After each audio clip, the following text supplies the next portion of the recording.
दोस्तों आज का वीडियो होने वाला है इंटरेस्टिंग और काफ़ी ज़्यादा इंपॉर्टेंट है। आज मैं बताऊंगा कि कैसे आप अपने करियर में अच्छा इंजीनियर बन सकते हो, कैसे आप सक्सेसफुल हो सकते हो, कैसे आप ग्रो कर सकते हो as a civil engineer building construction में या जो भी लाइन आपने पकड़ी है। ठीक है। एक अच्छे इंजीनियर की क्या क्या खासियत, क्या क्या चीज़ें उसको आनी चाहिए, क्या क्या टिप्स होनी चाहिए, वो सब मैं आज आपको क्लियर करूंगा। अगर फ्रेशर हैं तो आपको क्या क्या चीज़ें आनी चाहिए वो बताऊंगा। टॉपिक स्टार्ट करता हूँ, how to become a good slash successful engineer. मतलब आप अपने करियर में कैसे अच्छा इंजीनियर या सक्सेसफुल इंजीनियर कैसे बन सकते हो, मतलब कैसे आप अपने करियर में ग्रो कर सकते हो और खूब ज्यादा पैसे कमा सकते हो।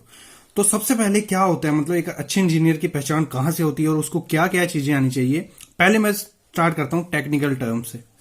मतलब उसकी टेक्निकल मतलब इतना अच्छा हैंड होना चाहिए, जैसे वो साइड पे जाए उसको सब नॉलेज होना चाहिए। मतलब जो चीजें आपने क्लास में की हैं, जो वहां होने वाला है। अगर बिल्डिंग कंस्ट्रक्शन की बात करूं तो सबसे पहला उधर देखा जाता है, जो नॉलेज आएगा आपको वो आएगा BBS, मतलब बार बेंडिंग शेड्यूल। आपको बार वेंडिंग शेड्यूल में इतना अच्छा हैंड होना चाहिए, क्योंकि जब भी साइड पे आप जाओगे जो स्टील वर्क रहेगा वहां का, मतलब हर कोई भी कंस्ट्रक्शन होगी, बिल्डिंग कंस्ट्रक्शन होगी, टनलिंग होगी, कुछ भी होगा, मतलब रोड कंस्ट्रक्शन होगी, स्टील वर्क हर जगह यूज किया जाएगा। मतलब स्टील रेनफोर्समेंट हर जगह यूज की जाएगी और उसको प्रॉपर शेप देने के लिए, जैसा स्ट्रक्चर होगा वैसा उसको शेप देने के लिए उसको नाम दिया जाता है बार बेंडिंग शेड्यूल। मतलब एक बार बेंडिंग शेड्यूल बनाया जाता है। जैसे कोई स्टील बार होगा, उसको कॉलम में प्रोवाइड करना है तो उसके नीचे एल रहता है, ऐसे रहता है, मतलब सब जो बेसिक रहता है। तो अगर बार वेंडिंग शेड्यूल आपको आता होगा तो आपके करियर की स्टार्टअप अच्छा होगा, मतलब अच्छा आप साइड पे काम जाके काम करवा सकते हो। और अगर बार वेंडिंग शेड्यूल अगर फ्रेशर हो, आपने नहीं सीखा है अभी, तो इस पे काफी ज्यादा वीडियोस हैं मेरे चैनल पे, आप जाके देख सकते हो। आपको काफी ज्यादा हेल्प मिलेगी, उससे मैं गारंटी देता हूँ। काफी वीडियोस हैं, 10 से 15 वीडियोस हैं बार बेंडिंग शेड्यूल पे, और काफी ज्यादा चीजें आप उसमें से सीखोगे। तो ये चीज हो गई एक, जो आपको एज ए सिविल इंजीनियर आनी चाहिए। अगर आप साइड पे हो, जहां भी फ्रेशर हो, साइड पे जा रहे हो, तो ये चीज पहली होगी, आपको पता होनी चाहिए, बार बेंडिंग शेड्यूल आना चाहिए। ठीक है। दूसरा आ गया टेस्ट जो रहते हैं। अगर अभी मैं टेक्निकल टर्म की बात कर रहा हूं, आगे आगे मैं सब बताता जाऊंगा। टेस्ट जो रहते हैं, टेस्ट ऑफ मटेरियल, जो मटेरियल के टेस्ट होते हैं वो आपको आने चाहिए, करना आने चाहिए। देखो अगर अभी अगर आप फ्रेशर हो अभी, तो ये चीजें अभी जो जो मैं बता रहा हूं ये प्रिपेयर कर लो। ये इंटरव्यू में भी काम आएंगी और साइड पे जाके भी काम आएंगी, जहां आगे फ्यूचर में अगर कंपनी चेंज करनी है वहां इंटरव्यू में काम आएंगी। ये सब चीजें काम आएंगी। आप पूरा वीडियो देखना, काफी हेल्पफुल होगा, मैं गारंटी देता हूं। इस वीडियो के बाद आप किसी भी इंटरव्यू के लिए जाओगे, आपके सिलेक्शन पक्का होगी। तो मैं बात कर रहा था टेस्ट ऑफ मटेरियल की। तो बेसिक टेस्ट अगर मैं बताऊं तो कंक्रीट टेस्ट ले ले अगर हम, ये मैं रफ हैंड में क्यों लिख रहा हूं, क्योंकि ये टॉपिक आपको हमारी वेबसाइट civilsitevisit.com पे मिल जाएगा, इसलिए मैं रफ हैंड में बता रहा हूं। आपको सिर्फ मेरा जो बोल रहा हूं उस पर ध्यान देना। कंक्रीट टेस्ट में ले लो, अगर स्लम टेस्ट है, जो कंप्रेशन टेस्ट हो गया, मतलब जिसमें क्यूब टेस्ट को ले लें, हम क्यूब टेस्ट करते हैं। स्लम टेस्ट में हम उसकी वर्केबिलिटी चेक करते हैं। इस पे वीडियो सब है, जो टेस्ट में बोल रहा हूं मैं इनका प्रैक्टिकल वीडियोस डाल चुका हूं, आप प्लेलिस्ट चेक कर सकते हो। पहले कंप्लीट वीडियो देख लो, उसके बाद ये सब वीडियो आप देखो, आप काफी ज्यादा सीखोगे। स्लम टेस्ट हो गया, दूसरा हो गया कंप्रेशन टेस्ट हो गया, तीसरा हो गया हमारा रिबाउंड हैमर, जिसमें हम स्ट्रेंथ टेस्ट करते हैं, रिबाउंड हैमर। और हो गया टेम्परेचर टेस्ट हो गया, या कोजन टेस्ट हो गया। ये टेस्ट हो गए बेसिक टेस्ट। ये टेस्ट आपको आने चाहिए, क्योंकि अगर एज ए फ्रेशर भी आप ज्वाइन करोगे तो आपको ये टेस्ट पूछे जाएंगे इंटरव्यू में। और अगर आप साइड पे जाओगे, ये टेस्ट हर जगह मिलेंगे। कोई भी लाइन पकड़ोगे, मतलब हाईवे की पकड़ोगे, जहाँ बिल्डिंग कंस्ट्रक्शन की या टनलिंग की, कोई भी लाइन पकड़ोगे, ये टेस्ट आपको मिलेंगे। तो ये टेस्ट आपको करने भी हैं और ये आपको हमारी वेबसाइट पे भी मिल जाएंगे। तो नेक्स्ट आता हूं मैं सॉइल टेस्ट पे। तो सॉइल टेस्ट में आपको कौन कौन से बेसिक टेस्ट आने चाहिए। एक तो सबसे पहला टेस्ट है सैंड रिप्लेसमेंट टेस्ट, जिसमें हम सॉइल की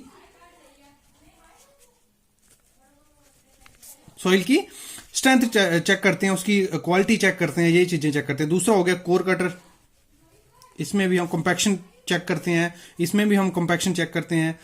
तो ये टेस्ट जो बेसिक टेस्ट या कॉम्पैक्ट टेस्ट हो गया, तो ये टेस्ट आपको आने चाहिए। मतलब ये हो गया क्या है कि बेसिक जो टेस्ट रहते हैं मटेरियल के, जब हम ब्रिक को टेस्ट करना है, उसकी जो स्ट्रेंथ वगैरह, ये बेसिक टेस्ट आपको आने चाहिए। तो आपकी ग्रोथ भी होगी, क्योंकि अगर इंटरव्यू में पूछा गया आपको आता है तो आपकी सैलरी भी अच्छी हो सकती है और आपकी वहां कमांड भी अच्छी हो सकती है आपकी एरिया में। ठीक है, ये हो गया हमारा बेसिक चीजें। दूसरी चीज आपको आनी चाहिए जो आईएएस कोड रहते हैं हमारे। ऐसे तो काफी कोड्स हैं, ये एसआई हो गया इन वगैरह के, लेकिन इनको छोड़ के आपको जो इंडियन स्टैंडर्ड कोड है, बेसिक कोड जो है, किसके किसके, कंक्रीट के हो गए, स्टील के हो गए, सॉइल के हो गए, या बेसिक स्पेसिफिकेशंस हो गई जो भी मटेरियल की, ये आपको आनी चाहिए। क्योंकि इंटरव्यू में भी ये पूछी जाएंगी और साइड पे भी जाके इनको आपको इंप्लीमेंट करना है, मतलब उधर आपको जाके ये जरूरत पड़ेगी। और ये चीजें आपको आईएएस को कहां से मिलेंगे, फ्री आईएएस कोड मिल जाएंगे हमारी वेबसाइट civilsitevisit.com में से। स्पेसिफिकेशन कहां से मिलेंगी, हमारी वेबसाइट में पुट है, सब डाली हुई है मैंने, वहां वो जो स्पेसिफिकेशन मैंने दी है आप एक बार पढ़ोगे आपको काफी ज्यादा हेल्पफुल रहेंगी इंटरव्यूज में भी और ऐसे भी। क्योंकि जो स्पेसिफिकेशन मैंने यूज की हैं वो रिलायंस की स्पेसिफिकेशंस हैं, काफी हेल्पफुल हैं, आप उनको पढ़ो जाके, आपको काफी चीजें उनमें से सीखने को मिलेंगी। ये हो गई 3 चीजें। क्या हो गया हमारा, bar bending schedule, test of material, IAS code, ये टेक्निकल 3 चीजें हो गई। फिर आता है हमारा आपका जो मैथ रहता है, एस्टिमेशन और बिलिंग जो की जाएगी वहां पे साइड पे, एस्टिमेशन एंड बिलिंग, ये भी एक अच्छा पहलू, अच्छी चीज है। मतलब साइड पे अगर आप एस्टिमेशन बिलिंग आपको आती होगी तो आपकी करियर का मतलब जो स्टेप रहेगा वो अच्छे से हो जाएगा। क्योंकि साइड पे जाके बेसिक आपको एस्टिमेट और बिलिंग जरूर करनी पड़ेगी। मतलब जैसे आप जाओगे आपको एस्टिमेट करना पड़ेगा कि ये चीज है, इसका इतना मटेरियल लगेगा, इतना काम में इतनी लेबर चाहिए, ये चीजें आपको सीखनी पड़ेंगी, मतलब आपको आनी चाहिए अगर आप वो कर रहे हो। और बिलिंग में आपको जो मैथ के बेसिक रहती है चीजें, मतलब आप सीख लो, जो फॉर्मूलेस वगैरह हैं, वॉल्यूम आना चाहिए आपको, मतलब जो बेसिक रहता है, जो आप 8th 10th में पढ़ चुके हो, आपने वॉल्यूम के फार्मूले हो गए, एरिया के फार्मूले, ये चीजें आपको बेसिक अगर आती होंगी और एस्टिमेशन बिलिंग आप साइट पे जाके सीख लोगे। लेकिन आपको उसका बेसिक आना चाहिए जब आप साइट ज्वाइन करो, जो भी है आप अभी सीख सकते हो ये चीज। ये हो गया, ठीक है, चौथी चीज होगी। 5वीं चीज आती है हमारी टेक्निकल में, आपको सर्वे के जो इंस्ट्रूमेंट्स रहते हैं, सर्वे के इंस्ट्रूमेंट, वो आपको आने चाहिए। मतलब ये इतने ज्यादा इंपॉर्टेंट हैं। अगर आप टनल वर्क कर रहे हो, मतलब टनलिंग वगैरह है, उसमें भी ऑटो लेवल हो गया, जहां आप रोड का काम कर रहे हो, ट्रांसपोर्टर का, जहां बिल्डिंग का काम कर रहे हो, ऑटो लेवल हर जगह यूज होगा। ऑटो लेवल आपको आना ही आना चाहिए। और ये सीखने के लिए मैंने जैसे कहा, जो आज मैं बता रहा हूं आपको बेसिक चीजें जो जरूरत होंगी ग्रो करने के लिए, उन सब पे मैं वीडियो डाल चुका हूं। 360 प्लस वीडियोस हैं मेरी चैनल पे, और यही चीजें मैंने उस पर रिपीट बताई हैं, अच्छे से बताई हैं। जो चीजें मैं बता सकता हूं सब बताया। ऑटो लेवल आपको आना चाहिए, ऑटो लेवल। दूसरा टोटल स्टेशन आना चाहिए, टोटल स्टेशन पे भी मेरी वीडियो है, हालांकि 5-6 वीडियो इस पे हैं, 6-7 वीडियो इस पे हैं। आप ये चीजें घर बैठे सीख सकते हो अभी इन दिनों में, ठीक है। ये हो गया। और एक चीज जो मैं आपको कहूंगा, बेसिक जैसे आप ज्वाइन करोगे कोई भी, मतलब कोई भी कंपनी कुछ भी करोगे ज्वाइन, तो आपको जो टेप रहती है, मैंने देखा है कि जो टेप रहती है, मेजरमेंट टेप, वो किसी भी इंजीनियर को पढ़ना नहीं आती है। और मैं देखता हूं कि वहां जब आपकी कॉलेज वगैरह चल रहे होते तब भी आपको टेप दिखाई तक नहीं जाती है। तो ये टेप पढ़ना भी काफी, मतलब एक लो फील करवाएगा जब आप साइट पे जाओगे। अगर आपको टेप पढ़ना नहीं आया तो आपकी वहीं से मतलब थोड़ा आप मोरल डाउन होगा आपका कि मेरे को टेप तक पढ़ना नहीं आता, मैं क्या सिविल इंजीनियर हूं। तो टेप पढ़ना, अभी घर पे आपके टेप होगी, आप टेप देखो, फुट कितना होता है, 1 मीटर कितना है, मतलब कन्वर्जन वगैरह अभी से सीख लो। कन्वर्जन भी एक इसी में चीज आ गई। कन्वर्जन मीटर में वैल्यू को मिलीमीटर में कन्वर्ट करना, सेंटीमीटर टू मीटर, या जो भी कन्वर्जन्स रहती हैं मैथ में, ये कन्वर्जन पकड़ लो और टेप पकड़ लो, इन चीजों को रट लो। जैसे साइड पे जाओगे आपको टेप थमा दी जाएगी कि मेजरमेंट लो। पहला काम ही फ्रेशर को क्या दिया जाता है साइड पे जाके, मेजरमेंट लो इस चीज की, मतलब इतना एरिया, ये एरिया है, इसकी मेजरमेंट ले आओ, हमें बिल्डिंग करनी है। ये चीजें मैंने देखी गई हैं। मेरे जब मैंने साइट ज्वाइन की थी तो यही चीज मिली थी कि ग्रेनाइट वर्क था वहां, मतलब फ्लोरिंग का फिनिशिंग का वर्क था, तो मेजरमेंट ले आओ इधर कितनी मेजरमेंट है इस बाथरूम की, इस रूम की, इस बिल्डिंग की, तो उस पर बिल्डिंग होगी। तो ये चीजें आपको थमा दी जाएंगी। अगर आपको टेप पढ़ना ही नहीं आएगा तो काफी ज्यादा आपको दिक्कत हो सकती है साइट पे जाके। अभी मैं बात करता हूं जो एक और बेसिक चीज है जो आपको आनी चाहिए, मतलब अगर सक्सेसफुल होना है अपने करियर में, तो वो है ड्राइंग पढ़ना। मतलब जब भी आप साइट पे जाओगे आपको ड्राइंग थमा दी जाएगी। ड्राइंग पढ़ना आपको आनी चाहिए। ड्राइंग और बेसिक डिजाइन, मतलब कुछ चीजों के डिजाइन, जैसे आपने अभी अपनी हाल ही में अपनी डिग्री में पढ़े होंगे डिजाइन वगैरह, तो जो बेसिक डिजाइन रहते हैं वो चीजें आपको आनी चाहिए। तो ड्राइंग में आपको कहाँ से सीखो अगर आपको अभी सीखनी है, क्योंकि ड्राइंग जब जैसे आप साइट पे जाओगे, हर काम हमारा क्या रहता है, हमारा सिविल इंजीनियर का काम ही क्या है, ड्राइंग पढ़ के हमें गाइड करना है और सिंपल से डिजाइन जो होते हैं वो देने हैं। तो ड्राइंग पढ़ना ही अगर आपको नहीं आती होगी तो आपकी क्या जरूरत है साइट पे। तो आपको बेसिक ड्राइंग पढ़ना आनी चाहिए, और इस पे मेरी वीडियोस हैं, आप देख सकते हो। मैंने ड्राइंग्स कुछ डाली भी हैं और वेबसाइट में मैं जल्दी डालने वाला हूं ड्राइंग्स। तो अगर किसी को चाहिए भी तो हमारे जो ग्रुप है उसमें आप मैसेज करो, मैं आपको एक दो ड्राइंग उसमें प्रोवाइड कर दूंगा। आप घर पे बैठे हुए हो अभी आप सीखोगे कैसे हम ड्राइंग को पढ़ने हैं, कैसे सेक्शन देखनी है, ये चीजें मैं आपको बताऊंगा।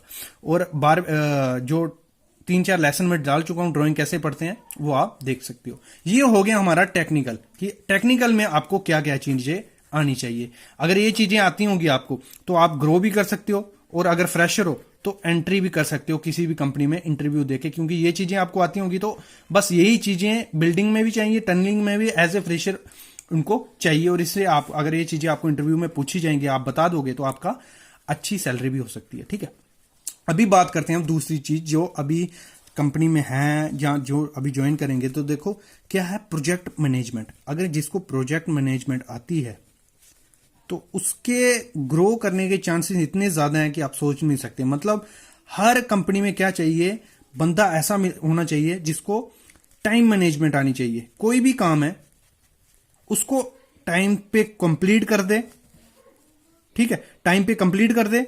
दूसरा, कम लेबर यूज करके वो काम कर ले, और कम पैसे में काम कर दे। यही हर कंपनी को चाहिए। मतलब प्रोजेक्ट मैनेजमेंट अच्छी होगी जिस इंजीनियर की, उसके ग्रोथ सक्सेसफुल होने के चांसेस बहुत ज्यादा होते हैं। मतलब जल्दी में काम करवा दे, कम लेबर में काम करवा दे, कम पैसा लगाए, हर चीज का उसको नॉलेज होना चाहिए। प्रोजेक्ट मैनेजमेंट कर कि आज मुझे, मतलब आज से ही कल की मैनेजमेंट रहे उसके पास, तो उसके ग्रोथ करने के चांसेस होते हैं, बहुत ज्यादा होते हैं। तो मैनेजमेंट भी एक ऐसी चीज है जो आपको आनी चाहिए। नेक्स्ट चीज, अगर आपको सक्सेसफुल होना है अपने करियर में, तो जो क्लाइंट्स रहते हैं आपको उनसे अच्छे से बात करनी है। मतलब कम्युनिकेशन स्किल, इधर मैं बोल लूं, आपके कम्युनिकेशन स्किल इतने अच्छे होने चाहिए कि आप किसी को भी मना सको, आप किसी को भी बता सको कि ये चीज ऐसी है, हमें ऐसा करना है। मतलब आपकी एक प्लानिंग भी होनी चाहिए, क्लाइंट के साथ एक अच्छी कम्युनिकेशन होनी चाहिए आप में, तो आप एक सक्सेसफुल इंजीनियर बन सकते हो। ये नहीं है क्योंकि जब साइड पे आप जो जाओगे तो आपको क्लाइंट भी नीचा दिखाएगा, आपको डांटेगा, ये सब चीजें, तो आपको ये चीजें हैंडल करना नहीं चाहिए। ये नहीं कि गुस्सा करके आप छोड़ के चिल्ला के ये खत्म करके आ जाओ, तो इससे इधर से ही आपके करियर का डाउन होना स्टार्ट हो जाएगा। तो आपकी कम्युनिकेशन किसी के साथ भी अच्छी होनी चाहिए। दूसरा, आप में क्रिएटिविटी की एक अच्छी होनी चाहिए कि ये काम मैं ऐसे वैसे करूंगा तो मेरी इतनी कम लेबर लगेगी, इतनी जल्दी मेरा ये काम हो जाएगा। तो क्रिएटिविटी भी आप में होनी चाहिए, तो आप भी आपका करियर अच्छा ग्रो कर सकता है एज ए सिविल इंजीनियर। तो एक क्रिएटिविटी भी एक सिविल इंजीनियर में अगर रहेगी तो आप अच्छे ग्रो कर सकते हो। तो यही बेसिक चीजें थी। जैसे मैं अभी, आप मेरे वर्ड्स पे ध्यान देना, जो हमारे टेस्ट हो गए, आपको टेस्ट वगैरह सब आने चाहिए, कोऑर्डिनेशन होनी चाहिए लेबर के साथ, या एस्टिमेशन या बिलिंग, ये चीजें, कोड्स हो गए, इन्वेस्टिगेशन होनी चाहिए सॉइल की। एक चीज मैं बताना भूल गया टेक्निकल वे में, कि जो सॉइल को आपको मतलब पता होना चाहिए कौन से जोन की सॉइल है, कैसी सॉइल है, ये चीजें आपको पता होनी चाहिए। अगर ये चीजें पता होंगी तो आप अच्छे ग्रो कर सकते हो। और एक अच्छे इंजीनियर की एक और वो है कि क्वालिटी, मतलब क्वालिटी में अगर वो काम देगा, अच्छा काम देगा, तो वो भी अच्छी चीज है एक सिविल इंजीनियर की। तो गाइस, ये थी बेसिक चीजें। अब मैं आई होप आपको समझ आ गई होंगी कि आपको क्या क्या स्टडी करनी है, क्या क्या चीजें आप में कम है, क्या आप पढ़ोगे और कैसे आप ग्रो कर सकते हो। ये वीडियोस देखो, काफी वीडियोस हैं हमारे चैनल में, और इस पे ब्लॉग भी हैं, काफी ज्यादा ब्लॉग लिखे हैं। स्पेसिफिकेशन या IS कोड वगैरह आपको हमारी वेबसाइट पे मिल जाएंगे। तो गाइस, थैंक यू। अगर आपको वीडियो पसंद आई है तो जरूर लाइक करना और सब्सक्राइब जरूर करना चैनल को। Thank you.